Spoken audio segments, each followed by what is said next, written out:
The cantina was dark and filled with smoke. Strange smells from 100 different worlds mixed in the air. Beings from across the galaxy sat at tables, drinking and talking in low voices. Some had scales, others had fur, and a few looked like walking trees. But they all came to this place for the same reason, to forget their troubles. In the corner sat Zethkar. His body looked like a giant insect made of black armor. Scars covered his shell from old battles. His forearms moved slowly as he lifted a blue drink to his mouth. The liquid glowed like starlight. 3 young aliens noticed him sitting alone. They had heard stories about the old warrior. People said he fought in the Great War against the humans. The war that changed everything, is it true? Asked Vex, a small green creature with big eyes. Did you really fight the humans? Zethkar looked at them with his large compound eyes. Each eye had hundreds of tiny parts that moved like jewels. He did not speak for a long time. You want to hear about humans? His voice sounded like rocks grinding together. You think it will be a fun story? The young aliens moved closer. They expected to hear about easy victories. Everyone knew humans were weak and slow. They came from a small blue planet at the edge of known space. Their technology was simple. Their bodies were soft. Zethkar took another drink. The blue liquid made his throat glow. I was a commander then, he began. My unit had 100 of the best Cathani warriors. We were sent to take a human station called Kepler. The humans had been using it to store supplies. He paused and looked at his scarred hands. Our leaders told us it would be easy. The humans had no real weapons, no armor, no training. They were just soft meat walking on 2 legs. The young aliens leaned forward. This sounded like the story they wanted to hear. We came in fast ships, 10 of them. The human station was small and old. Our scanners showed only 30 humans inside. 30 against 100. It should have been over in minutes. Zethkar's eyes grew distant. He seemed to see something the others could not. The first thing that went wrong was their response to our demand for surrender. Most species would negotiate. They would try to buy time or ask for terms. The humans just said no and started shooting. That was stupid, said Crix, another young alien with purple skin. They could not win. That is what we thought too, Zethkar replied. But humans do not think like us. They do not care if they can win. They care about fighting. He took another drink and continued. We broke through their outer defenses easily. Our weapons were much better than theirs. But when we got inside the station, everything changed. The humans did not run. They did not hide. They came at us like wild animals. Zethkar's voice grew quieter. I watched a human named Jake Martinez get hit by plasma fire. It burned off his left arm. The smell was terrible. He should have fallen down and died. Instead, he picked up his own severed arm and hit my second-in-command with it. While my officer was confused, Martinez grabbed his weapon with his good hand and shot him in the head. The young aliens looked shocked. This was not the easy victory story they expected. Martinez kept fighting. He used his own blood to blind another warrior. Then he took that warrior's knife and killed him too. All with one arm. All while bleeding to death. But he died, right? Asked Vex, eventually. But not before he killed 5 more of my soldiers. And he was just one human. There were 29 others doing the same thing. Zethkar stared into his drink. We had better weapons, better armor, better everything. But the humans had something we did not understand. They refused to give up, even when they were losing, even when they were dying. The cantina seemed quieter now. Other beings had stopped talking to listen to the old warrior's words. There was a human female named Beth Carter. She was hurt badly. Her legs were broken. She could not walk. But she crawled into our supply room and set off an explosion. She killed herself and 6 of my best warriors just to deny us some ammunition. Why would she do that? Asked the third young alien, a fuzzy creature called Dex. That is what I asked myself for many years, Zethkar replied. Now I think I know. Humans fight for more than just victory. They fight because they believe their cause is right. And when humans believe something, they will die for it. He finished his drink and signaled for another. By the time we took the station, I had lost 43 warriors, almost half my unit. The humans were all dead, but they had made us pay a terrible price. And that was just one small station. The young alien sat in silence. This was not the story they wanted to hear. Our leaders were angry, Zethkar continued. They said we had fought poorly. They said the humans got lucky. They sent us to fight more humans to prove ourselves. His new drink arrived, glowing the same blue color. But I knew the truth. The humans had not gotten lucky. This was how they always fought. This was their nature. And if 30 humans could kill 43 trained Cathani warriors, what would happen when we faced thousands of them? Did you tell your leaders? Asked Vex. Zethkar laughed, but it was not a happy sound. I tried. They did not listen. They said I was being weak. They said humans were just primitives who would be crushed easily. They were wrong. He looked at each of the young aliens in turn. Do you know how the war ended? They shook their heads. We surrendered. The mighty coalition forces surrendered to the humans, not because they defeated us in every battle, but because we learned that fighting humans was like fighting madness itself. They would never stop, never give up, never surrender. The cantina was very quiet now. Even the bartender had stopped washing glasses to listen. That is my first story about fighting humans, Zethkar said. Do you want to hear more? The young aliens looked at each other. They were no longer sure they did, but Vex nodded slowly. Yes, tell us more. Zethkar smiled grimly. Very well. But remember, you asked for these stories, and once you hear them, you will understand why the galaxy fears the word human. Outside the cantina, ships from many worlds came and went, but inside, time seemed to stop as the old warrior prepared to share more terrible truths about the species that had changed everything. Zethkar ordered another drink and stared at the young aliens around him. They looked nervous now, but they still wanted to hear more. He could see the curiosity in their eyes, even though his first story had frightened them. The second time I fought humans was different, he began. It was not a quick battle in space.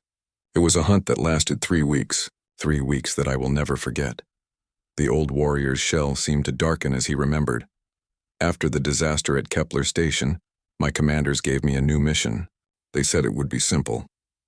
6 humans had crashed on a jungle moon called Verdania 7. Their ship was destroyed. They had no way to escape. All I had to do was find them and kill them. 6 humans against how many of you? Asked Crix. 200. My entire battalion. The best hunters in the coalition army. We were experts at tracking prey through any environment. The jungle moon would be perfect for us. We could see in the dark, smell scent trails that were days old, and move silently through thick vegetation. Zethkar paused to drink. The humans were led by someone called Captain Lisa Wright. Our intelligence said she was a reconnaissance specialist. The others were her team, scouts and surveyors. They had basic training, but no heavy weapons, no armor, no supplies except what they could carry. It should have been easy, said Vex. Yes, it should have been. Zethkar's voice grew bitter. We landed on the moon expecting to find them within hours. The jungle was thick and dark, but our sensors could track their heat signatures from a kilometer away. Or so we thought. The old warrior set down his drink and looked at his scarred hands. The first sign something was wrong came on the second day. My advanced scouts stopped reporting in. I sent a search team to find them. They found the bodies hung from trees, stripped of weapons and equipment. But no sign of the humans who killed them. How could humans move so quietly? Asked Dex. That was what I wondered too. Humans are supposed to be loud and clumsy, but these 6 moved through the jungle like ghosts. They left no tracks we could follow, no scent we could smell. It was as if they had become part of the forest itself. Zethkar's compound eyes reflected the cantina's dim lights. On the 4th day, they started the real war. One of my lieutenants stepped on something that looked like a fallen branch. It exploded and took his leg off. When we examined the device, we realized it was made from parts of their crashed ship. Clever, but nothing we had not seen before. The warrior paused again. But then we found the note. What note? Asked Vex. It was tied to a tree near where my lieutenant was wounded. Written in perfect Cathani script. It said, "Welcome to our jungle. Population, 6 humans getting smaller Cathani force every day." The young aliens looked confused. How did they know your language? Captain Wright had studied coalition languages as part of her training. But that was not the frightening part. The frightening part was what the note meant. They were not trying to escape. They were not hiding and hoping for rescue. They were hunting us. Zethkar drank again, his throat glowing blue. Over the next week, my force began to shrink. Never more than 2 or 3 soldiers at a time. Always when they were separated from the main group. Always in ways that made the others more afraid. What kind of ways? A sniper shot from impossible range using one of our own weapons. Poisoned water that made warriors sick before they died. Traps that were triggered by our movements but somehow avoided the humans completely. The old warrior's voice became quieter, but the worst part was how they used our strengths against us. We had excellent hearing, so they made sounds that drew us into ambushes. We had keen smell, so they used scents to mask their real positions. We were strong and fast, so they made the jungle itself their weapon. What do you mean? There was a place where one of my teams was killed. We found the bodies at the bottom of a pit filled with sharpened stakes. But the pit was not dug recently. They had found an old trap, probably made by the moon's native animals, and turned it into a weapon. They used the environment like a tool. Zethkar stared into his drink. After 10 days, I had lost 60 warriors. My remaining soldiers were afraid to move alone. They jumped at every sound. Some wanted to call for evacuation, did you? I tried, but my communications equipment had been sabotaged. Someone, probably a human named Pete Collins, who was their explosives expert, had gotten into our camp during the night and damaged our transmitters. We were cut off from orbital support. The cantina was very quiet.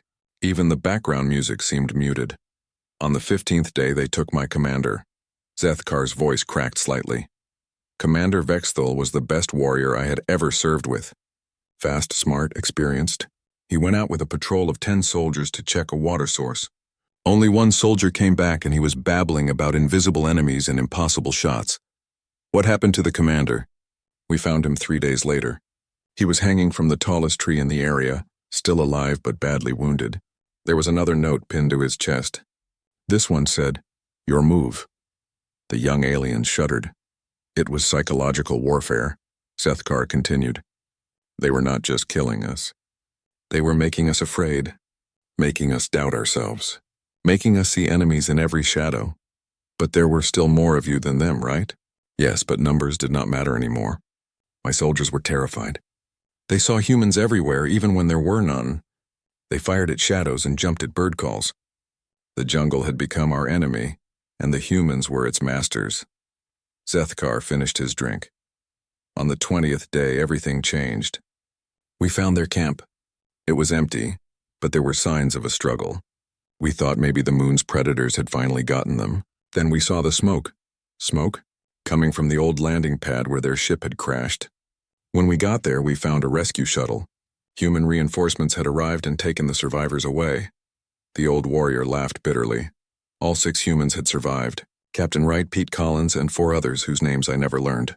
They had turned a simple hunting mission into a 3-week nightmare that cost me 153 warriors. How is that possible? Because humans do not think like prey. When we hunted them, they became the hunters. When we used our advantages, they found ways to turn those advantages against us. When we tried to make them afraid, they made us afraid instead. Zethkar signaled for another drink. But the most frightening thing was not their skill or their tactics. It was how they worked together. 6 individuals who moved like one creature. They seemed to know what each other was thinking without talking. Like a pack of predators that had hunted together for years. Were they enhanced somehow? Connected by technology? No, it was just their nature. Humans have this ability to work together in ways that seem impossible. They trust each other completely. They sacrifice for each other without question. And when they fight as a group, they become something more than the sum of their parts. The new drink arrived, and Zethkar took a long sip.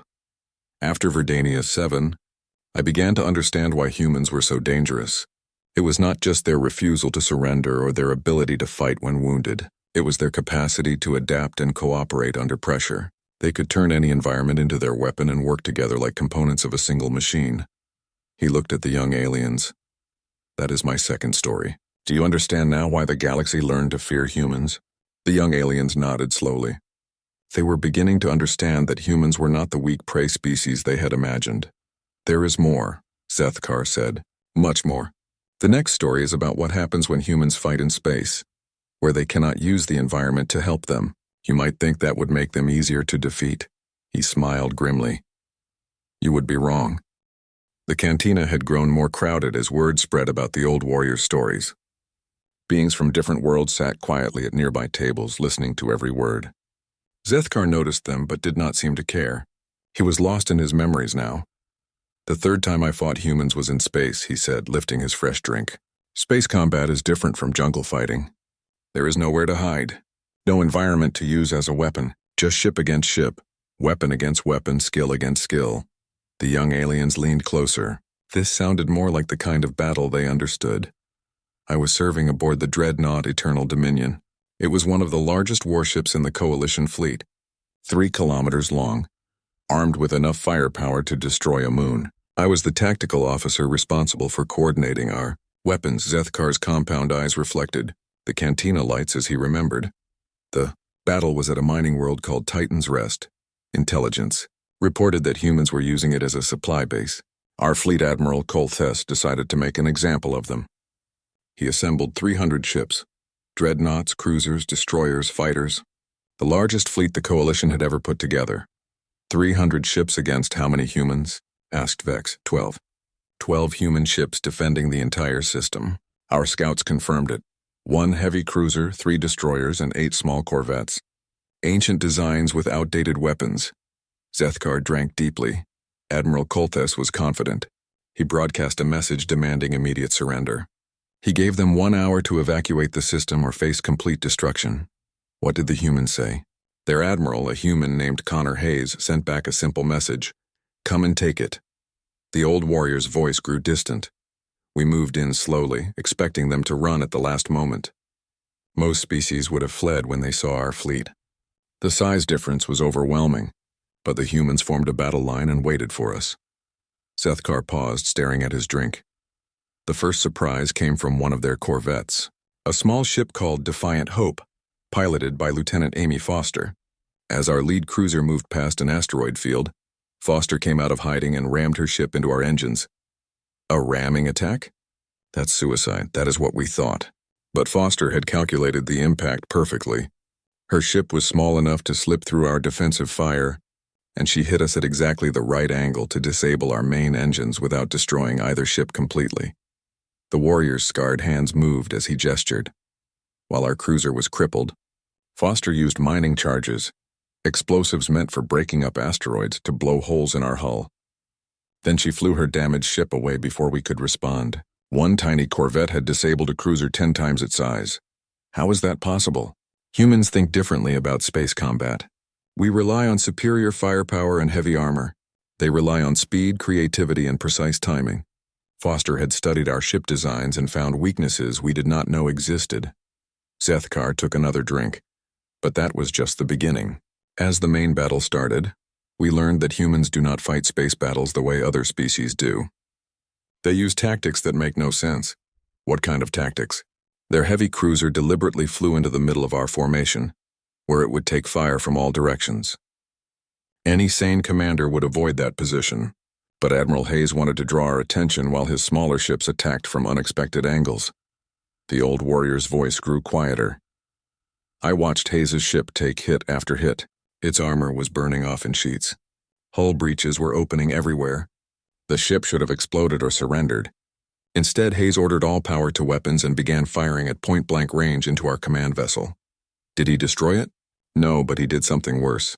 He damaged our communications array and killed Admiral Kolthes. Without their leader, our fleet began to lose coordination. Ships started getting in each other's way. Some captains tried to withdraw while others pressed the attack. Zethkar's eyes grew distant again. That was when Hayes made his final move. His ship was dying. Life support failing, weapons overheating, hull about to collapse. Any rational commander would have ordered evacuation. Instead, Hayes turned his ship toward our largest dreadnought and activated his emergency thrusters. The cantina was completely silent now. He was going to ram us? Asked Dex in a whisper. Yes, but not just ram. As his ship approached, Hayes broadcast a message on all frequencies.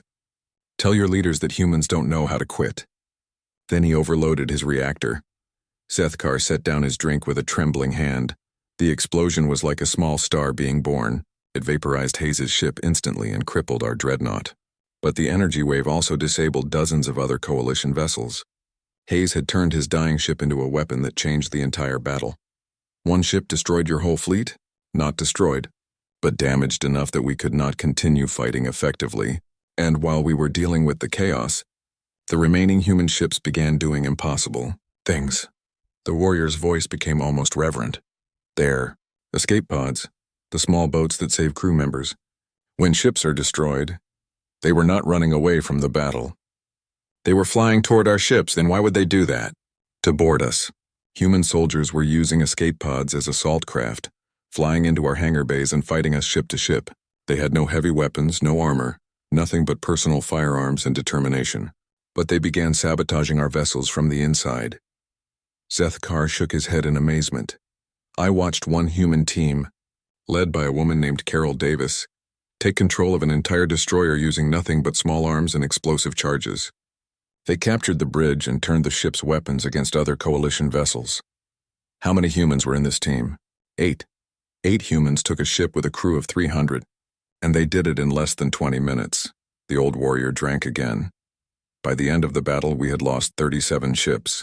The humans lost all 12 of theirs. By normal calculations, we had won. But we retreated anyway. Why? Because we realized that fighting humans was like fighting madness itself. They used tactics that no sane species would attempt. They turned defeat into victory through sheer will and creativity. And most frightening of all, they seemed to enjoy it. Zethkar's voice grew thoughtful. I remember watching Lieutenant Foster's ship burning as she escaped from our cruiser. Her communications were still open and I could hear her laughing. Laughing while her ship was falling apart around her. As if the whole battle was some kind of game. Maybe she was going insane from the stress. No. I have heard other humans laugh like that during battle. It is not madness, it is joy. They take pleasure in doing the impossible, in proving that superior numbers and firepower do not guarantee victory. Zethkar finished his drink and stared at the empty glass. After Titan's rest, coalition commanders began to understand what we were facing. Humans did not just fight to win. They fought to prove that they could not be defeated. And when beings fight for something greater than victory, they become extremely dangerous. He looked at the young aliens. That is my third story. Each battle taught us something new about human nature. But the next story is different. It is not about human warriors or tactics. It is about something much more confusing. What? Human mercy. And why it is more terrifying than their weapons. The cantina remained silent as beings from across the galaxy waited to hear about the strangest aspect of human behavior, their capacity for kindness even toward enemies, you see. Zethkar continued. It is easy to understand an enemy who only knows how to fight. But how do you understand an enemy who will save your life even while you are trying to kill them? That is what I learned in my 4th encounter with humans, and it changed everything I thought I knew about war. The old warrior signaled for another drink, preparing to share the most confusing chapter of his long military career. Zethkar's new drink arrived, but he did not touch it immediately. His compound eyes stared at something the others could not see, lost in a memory that still confused him after all these years. The 4th time I encountered humans was not in battle, he said slowly. I was their prisoner. The young aliens looked surprised. They had not expected this turn in the story. After the disaster at Titan's Rest, I was reassigned to a special operations unit. Our mission was to capture a human supply depot on the asteroid. Omega-3 Intelligence said it was lightly defended, just a few dozen. Humans guarding medical supplies and equipment. Zethkar touched one of the deeper scars on his shell. The mission went wrong from the beginning. The humans had better defenses than expected, and they fought like demons when we tried to take their base. During the assault, a human explosive device collapsed part of the tunnel I was in. I was trapped for 6 hours before my unit retreated without me. They left you behind? Standard procedure. Better to lose one soldier than risk more trying to rescue him. I expected to die slowly from my injuries or be executed when the humans found me. The old warrior picked up his drink but did not sip it. Instead, I woke up in a prison camp. The coalition had built it in the asteroid's mining tunnels to hold captured humans. When I was found, I was badly injured and dying from internal bleeding. The humans could have let me die, but they brought me to their prison doctor. A human doctor treated you. Her name was Kate Stevens. She was a military medic who had been captured 3 months earlier. Dr. Stevens was small, even for a human, with gray hair and soft hands. She looked like she had never hurt anyone in her life. Zethkar's voice became thoughtful. The prison was terrible. The coalition guards were cruel to the human prisoners. They gave them little food, no medical care, and often beat them for entertainment. Dr. Stevens was supposed to treat only human prisoners, but the guards sometimes brought injured coalition soldiers to her when their own medics were not available. Did she refuse to help them? No, that was what confused me. Stevens treated everyone who was brought to her, human, Cathani, Vorthan, anyone who was injured. She worked with basic supplies and primitive equipment, but she saved lives regardless of species. The old warrior finally took a sip of his drink. When I first met her, I was suspicious. I thought she was trying to gain information or earn better treatment by helping coalition soldiers. But as I watched her work, I realized something strange. She genuinely cared about healing people, even her enemies. Why would she do that? I asked her the same question. Stevens was cleaning an infected wound on my arm, an injury that would have cost me the limb if left untreated. I demanded to know why she was helping someone who had been trying to kill her people. Zethikar's eyes grew distant. She looked at me with these pale human eyes and said, "Because you're hurt and I'm a doctor. That's all that matters." As if it was the most obvious thing in the universe, the young aliens looked puzzled. I did not understand either. In Kithani culture, you help your allies and harm your enemies. The concept of treating an enemy's wounds made no sense to me. But Stevens did it every day. What else did she do? There was a coalition guard named Sektar, who was especially cruel to the human prisoners. He would withhold food, destroy their belongings, and beat them when he was bored. One day, Sektar collapsed with what looked like a heart attack. Zethkar paused to drink. The other guards panicked. Their medical officer was off duty, and they had no idea how to help him. Someone suggested bringing Dr. Stevens even though she was a prisoner. They dragged her from her cell and demanded that she save Sektar's life. Did she? She worked on him for 3 hours, used primitive equipment to restart his heart and stabilize his condition. Sektar lived because of her skill and dedication, and the next day he went back to abusing human prisoners as if nothing had happened. The old warrior's voice grew incredulous. Stevens knew this would happen. She knew that saving Sektar meant he would continue to torture her fellow humans. But she saved him anyway because that was her nature. That makes no sense. That is what I thought too. I began to study the human prisoners, trying to understand their behavior. What I learned frightened me more than any weapon they possessed. Zethkar set down his drink and looked directly at the young aliens. Humans have this concept they call doing the right thing. It means acting according to their moral principles even when it hurts them or helps their enemies. Dr. Stevens treated coalition soldiers because she believed all life was valuable, regardless of politics or war. But that's stupid. It gives their enemies an advantage, yes it does. But it also makes humans unpredictable in ways that our military planners could not account for. How do you fight an enemy who might save your life even while you are trying to kill them? The cantina was very quiet as beings from across the galaxy tried to understand this concept. There was another human prisoner named Bill Parker. He was a captain who had been captured during a failed raid. Parker was badly wounded. He had lost a leg and was slowly dying from infection. The prison rations were barely enough to keep healthy prisoners alive, so Parker was essentially starving. Zethkar's voice became softer. One of the guards, a young Vorthan named Rex, had brought his offspring to the prison. The child was hungry because Rex could not afford proper food for his family. When Parker saw the hungry child, he gave the young Vorthan his own food rations. While he was starving himself? Yes, Parker died 2 days later, partly from malnutrition. But that Vorthan child survived because a dying human enemy had fed him with his last meal. The old warrior touched another scar. I could not understand it. Parker knew that Rex was one of his captors. He knew that helping the guard's family would not earn him any better treatment. He did it simply because he could not watch a child starve while he had food to share. What did you think about all this? I thought they were all insane. Their behavior made no tactical sense. They were helping their enemies and weakening their own position. But then something happened that changed my understanding completely. Zethkar drank deeply before continuing. Coalition Command decided that keeping human prisoners was too expensive. They sent a squad of executioners to kill all the humans in the camp. I was scheduled to be transferred out that day, but the transport was delayed. What happened when the executioners arrived? Dr. Stevens was in the medical bay when they came. She was treating 2 coalition soldiers who had been injured in a mining accident. When the shooting started, Stevens could have run or hidden. Instead, she threw herself over the wounded soldiers to protect them from the gunfire. Zethkar's voice cracked slightly. A human doctor used her own body as a shield to save coalition soldiers while her own people were being murdered in the next room. She took 3 bullets meant for enemies she had spent months healing. Did she survive? No. Stevens died protecting soldiers from the army that was exterminating her species. And even as she was dying, her last words were instructions for treating the wounded coalition soldiers. The cantina was completely silent now. I watched all this happen. I saw a human woman sacrifice her life for beings who considered her an inferior species.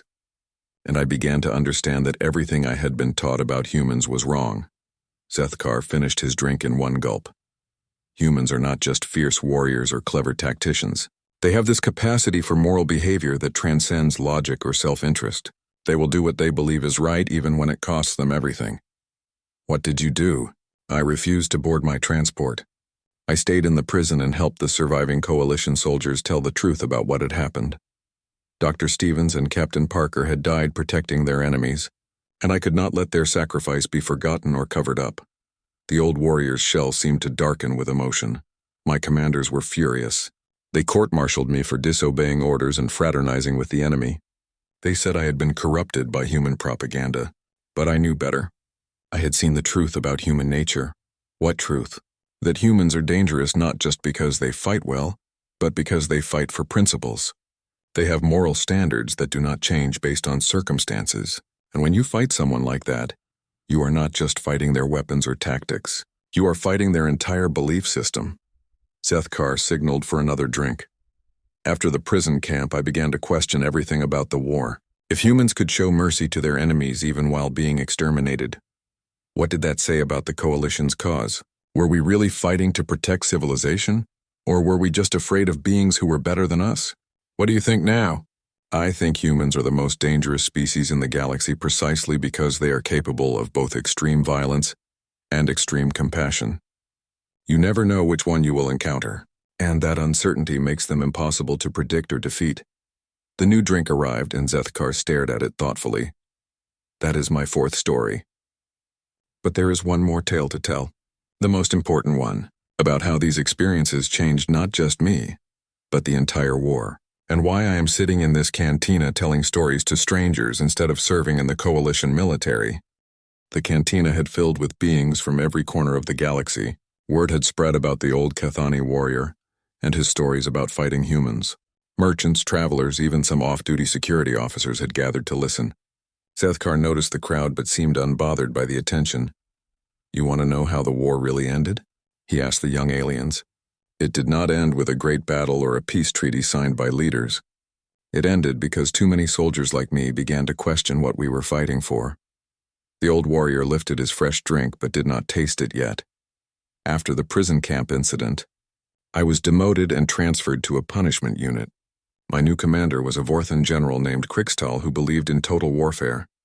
He did not care about prisoners or civilians. His orders were simple: kill every human in coalition. Space. Sethkar's compound eyes reflected the cantina's dim lights. General. Krikstal assembled a fleet to attack the human colony world of New Eden. Intelligence. Reports said it held 2 million human civilians and only light defensive forces. It would be, in his words, target practice for demoralized troops. 2 million civilians? Asked Vex quietly. Men, women, children, elderly. All the humans who had settled that world to build farms and cities. They had no military value except as a demonstration of coalition power. The old warrior's voice grew heavy. I was assigned as tactical officer aboard Krikstal's flagship. My job was to coordinate the orbital bombardment that would turn New Eden into a dead rock. As we approached the system, I kept thinking about Dr. Stevens and Captain Parker, about humans who had died protecting their enemies. What did you do? At first, nothing. I followed orders and prepared targeting solutions for the major population centers, but when the attack began, I could not complete my duties. Sethkar finally tasted his drink, the blue liquid glowing in his throat. General Krikstal ordered me to fire on a city called Haven Valley. Our sensors showed it contained mostly children and elderly humans who could not evacuate in time. As I prepared to launch the missiles, I thought about that young Vorthan child who Captain Parker had fed with his dying breath. You refused the order?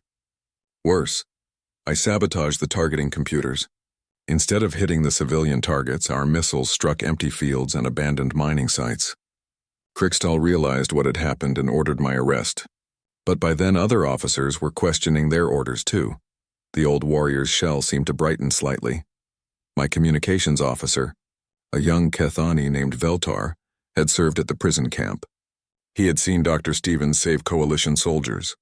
When he saw me refuse to kill human children, he began broadcasting recordings of her final moments to other ships in the fleet. What happened then? The fleet began to fall apart.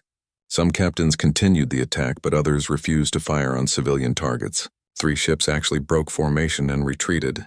General Krikstal was furious, but he could not court-martial half his fleet. Zethkar set down his drink and looked around the crowded cantina. Word spread throughout the coalition military about soldiers who were refusing to fight humans, not because they were afraid, but because they had learned to respect their enemies. High Command tried to suppress the stories, but they kept spreading. Did the war continue? For a few more months. But everything had changed. Coalition soldiers who had fought humans began telling stories like mine, about human courage, creativity, and mercy, about enemies who would die for their principles and save the lives of those trying to kill them. The young aliens leaned forward. Many species in the coalition began to question why they were fighting. The original reason, that humans were a threat to galactic civilization, seemed less convincing. When soldiers reported that humans followed moral codes stricter than most coalition species, Zethkar's voice grew thoughtful. The final battle of the war was not really a battle at all. A coalition diplomatic ship approached the human homeworld under a flag of truce. The humans could have destroyed it easily. Their defenses had grown formidable by then. Instead, they escorted it safely to orbit and invited the diplomats down for negotiations. Just like that? Just like that. The human negotiator was an elderly woman named Ruth Hamilton. She had lost 3 sons in the war, but treated the coalition delegates with courtesy and respect. When they asked why she was not angry, she said, "Anger won't bring back the dead, but understanding might prevent future deaths." The old warrior smiled slightly. Ruth Hamilton embodied everything that made humans so dangerous and so valuable. She was wise enough to seek peace, strong enough to enforce her terms, and merciful enough to forgive her enemies. The coalition delegates found themselves agreeing to a treaty that gave humans equal status in galactic society. What happened to you after the war? I was court-martialed for refusing orders and sabotaging military operations. But by then, public opinion had shifted. Too many soldiers had similar stories about human behavior. Instead of execution, I was dishonorably discharged and exiled. Zethkar gestured around the cantina. I became a wanderer, moving from world to world, telling my stories to anyone who would listen. Some beings think I am a traitor. Others believe I am a hero. I think I am just someone who learned the truth about an enemy and could not forget it. The young alien sat in thoughtful silence for a moment. Do you regret fighting the humans? Asked Dex. I regret the death and suffering. I regret not understanding sooner what kind of beings we were fighting, but I do not regret learning the truth about human nature. The old warrior looked at each of the young aliens in turn. That is why I tell these stories. Not to glorify war or make humans seem like perfect beings. They are not perfect. They can be violent, stubborn, and dangerous. But they have something that many species lack. The ability to choose principles over survival, mercy over vengeance, understanding over hatred. What should we do if we ever encounter humans? Treat them with respect. Learn from them. And remember that they judge others by their actions, not their species. If you are honest and fair with humans, they will be honest and fair with you. If you try to harm them or their loved ones, they will fight you with everything they have. A commotion near the cantina entrance drew everyone's attention. A human in trader's clothing had entered and was looking for an empty table. The being was tall for a human, with dark skin and graying hair.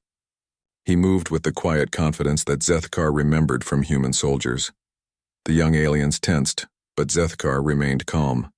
He watched as the human found a seat in order to drink, seemingly unaware that he was the subject of intense scrutiny from dozens of alien beings. Is that, Vex whispered, a human, yes. Probably a merchant or explorer. They travel throughout the galaxy now, trading and learning about other species. The old warrior stood up slowly, his joints creaking with age. Where are you going? Asked Krix. To welcome a fellow veteran to this establishment. Zethkar walked slowly across the cantina to where the human sat reading a data pad. The man looked up as the large Cathani approached. Mind if I join you? Zethkar asked in accented but clear human English. The human smiled and gestured to an empty chair. Please sit down. I'm Ben Foster. You're Cathani, right? I've heard your people have some fascinating stories about the old days. My name is Zethkar, and yes, I have stories. Perhaps we could share some over drinks. I'd like that very much. As the two former enemies sat down together, the cantina gradually returned to its normal noise level. Beings from across the galaxy went back to their own conversations, but many continued to glance at the unusual pair. The young aliens watched in amazement as Zethkar and Ben Foster talked quietly, sharing stories and laughing occasionally. It was a scene that would have been impossible during the war. A coalition veteran and a human treating each other as friends. Is this what peace looks like? Dex asked quietly. An older alien at a nearby table overheard and nodded. This is what understanding looks like, youngling. And understanding is the foundation of all lasting peace. Hours later, as the cantina began to empty, Zethkar returned to the young aliens.